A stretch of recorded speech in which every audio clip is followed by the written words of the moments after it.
The house in the countryside is old, with creaking floors and heavy curtains drawn to keep the chill of the autumn night at bay. The air smells of wood smoke, damp earth, and the faint scent of spices lingering from the stew dinner Sarah's mother made earlier. The house has a sense of quiet permanence about it, as though it has been standing here for centuries and will stand for centuries more. Plot: the story opens with Sarah, a woman in her early 40s, arriving at her parents' home after an emotionally difficult few months. She had recently ended a long-term relationship, one that had drained her emotionally and left her feeling empty and unsure of herself. Her career had stagnated, her social life had withered, and most of her sense of self had been lost along the way. After months of disconnection and numbness, Sarah found herself taking refuge in her parents' home, hoping that time in a familiar place might help her recover. But it hasn't been easy. Though she loves her parents deeply, their well-meaning but somewhat distant nature only seems to remind her of how much she's changed, how much she's grown apart from the person she used to be. Her mother wants her to be more active, to get out of bed, to snap out of it, while her father is quieter and simply offers her space. Neither can seem to reach her, and that only deepens her sense of isolation. As a suggestion, her mother proposes that Sarah spend some time with Eric, her stepbrother, who lives on the property in a small cottage a few miles away. Eric has always been a bit of a mystery to Sarah. They shared a home briefly when they were younger, but there had never been much between them, just the awkwardness of being step-siblings. Eric was always more private, more self-contained, and Sarah never felt particularly close to him.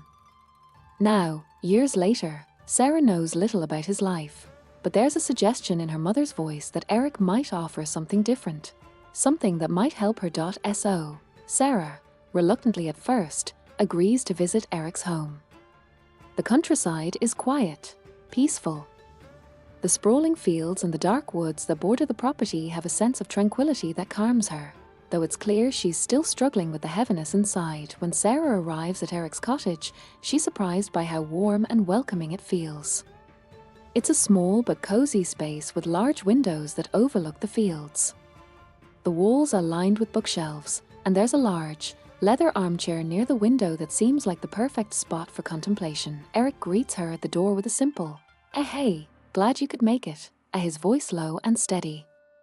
He's tall, with a calm demeanor, and there's an air of someone who has always been somewhat closed off emotionally, though not in an unkind way. They sit down for dinner, and there's the usual awkwardness of reconnecting, but it's tempered by the quiet intimacy of the home. After dinner, Eric invites Sarah for a walk around the property. There's an unspoken understanding between them, his offering her space to talk, or perhaps to be silent. Sarah hesitates at first, unsure of what to say, but as they walk under the canopy of autumn leaves, the conversation begins to flow more naturally. It starts with small talk, the weather, the changing of the seasons, the quiet beauty of the landscape. But as they keep walking, Sarah feels a surprising sense of ease. Eric's quiet presence seems to help calm the storm inside her. She begins to talk about her life, how she's been feeling disconnected and lost, unsure of where she's headed. Her words are hesitant at first, but something about the way Eric listens, without judgment, without offering solutions, gives her the space to talk freely. The more she speaks, the more she feels the tension release from her shoulders, as though for the first time in months, someone is truly listening to her key emotions, isolation and vulnerability. Sarah feels raw and exposed, yet she starts to feel a sense of relief. Unexpected connection.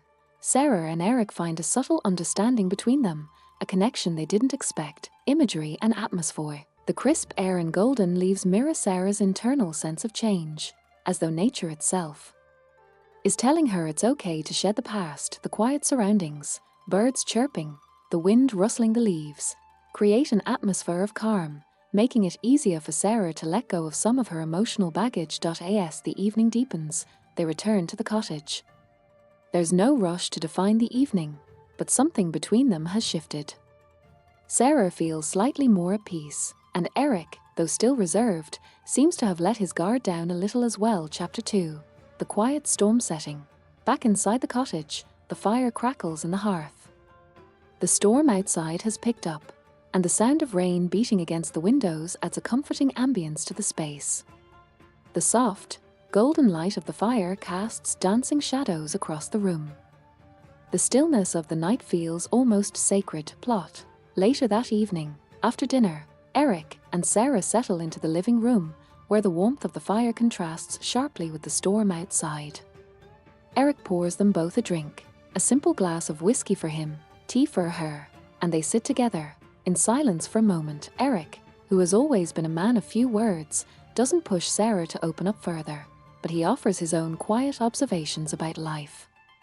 He talks about the challenges he's faced in his own way, admitting that despite his calm exterior, he's often felt disconnected, emotionally distant, even in his relationships.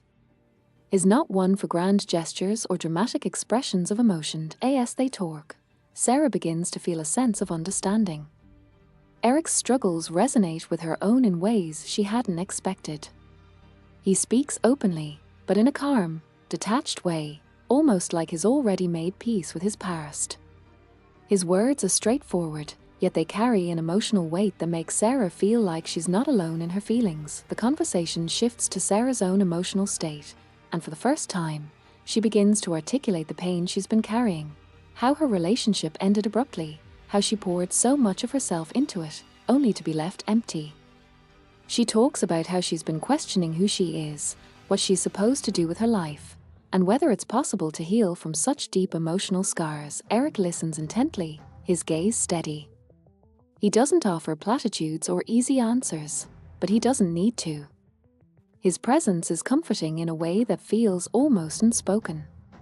When Sarah grows emotional, he reaches over and gently places a hand on her shoulder, a quiet but powerful gesture that makes her heart swell. For the first time, she feels seen, not for her relationship status, not for her career, but for the rawness of her emotions, key emotions, vulnerability and emotional release. Sarah opens up in a way she hasn't in a long time, and it feels liberating, healing. Eric's calmness provides Sarah with a sense of emotional safety, allowing her to explore her feelings more deeply.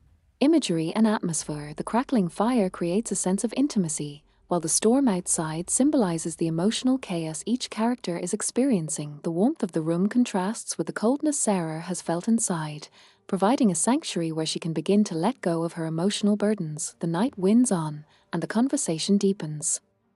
By the end of it, there's a quiet understanding between them. No promises, no grand resolutions, just the quiet acknowledgement that they've shared something significant. Neither of them feels the need to define it. Chapter 3. The quiet after the storm setting. Early morning, the sky just beginning to lighten with the soft hues of dawn. The storm has passed, and the world outside is fresh and clean.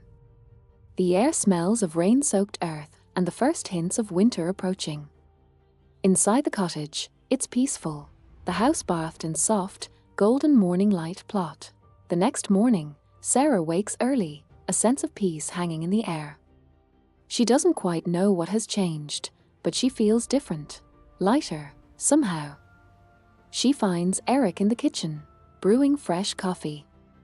There's an ease in the way they greet each other, no need for explanation.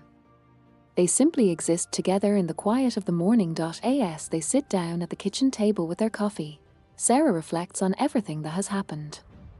She feels the weight of her past still present, but it's no longer a burden she's carrying alone.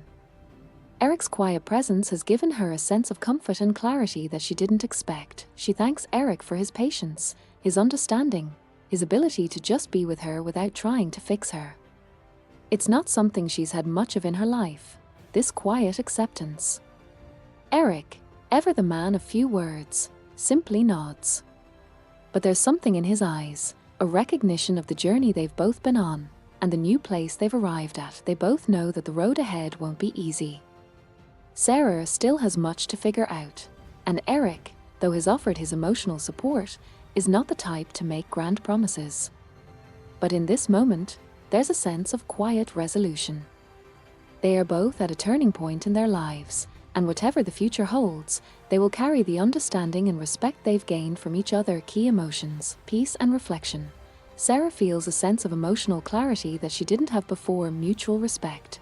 The relationship between Sarah and Eric has evolved from awkwardness to understanding, each of them respecting the other's emotional journey. Imagery and atmosphere. The soft morning light symbolizes a new beginning, while the fresh air and rain-soaked earth evoke a sense of renewal. The peaceful silence of the morning contrasts with the intensity